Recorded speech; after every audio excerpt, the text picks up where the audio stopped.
संदेश बुलंदतोफ TV news. पत्रकारांचा अवमान केल्याचा आरोप करत खासदार संजय दिना पाटील यांच्यावर कठोर कारवाई करण्याची मागणी मराठी पत्रकार संघाने केली आहे। या मागणीसाठी शुक्रवारी धुळे जिल्हाधिकारी कार्यालयाच्या आवारात पत्रकारांनी निदर्शने करत तीव्र निषेध व्यक्त केला।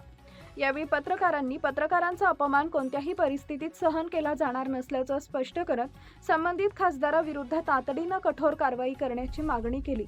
तसेच पत्रकारांचा सन्मान राखला गेला पाहिजे आणि अशा प्रकारच्या घटनांची पुनरावृत्ती होऊ नये अशी भूमिका संघटनेने मांडली। निर्देशानंतर जिल्हाधिकाऱ्यांमार्फत शासनाला निवेदन देण्यात आले। संबंधित प्रकरणाची गांभीर्याने दखल घेऊन योग्य ती कारवाई करावी, अन्यथा राज्यभर आंदोलन तीव्र करण्यात येईल असा इशाराही मराठी पत्रकार संघाच्या पदाधिकाऱ्यांनी दिला। मुख्य संपादक यादवराव सावंत। धमकी देणाऱ्या खासदार संजय दिना पाटील यांचा आम्ही धुळे जिल्हा मराठी पत्रकार संघाच्या वतीने जाहीर निषेध करतो।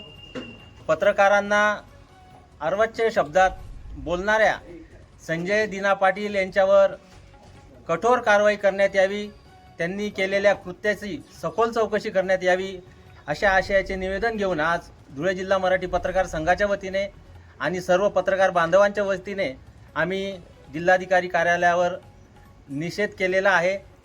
या अशा पत्रकारांवर अर्वाच्य शब्दात बोलणाऱ्या या अशा प्रवृत्तींना ठेचलं पाहिजे आणि संजय दिना पाटील यांच्यावर चौकशी करून कठोरात कठोर कारवाई करण्यात यावी अशा आशयाचं निवेदन आम्ही आज जिल्हाधिकारी प्रशासनाला सादर केलेलं आहे। तर धुळे जिल्हा मराठी पत्रकार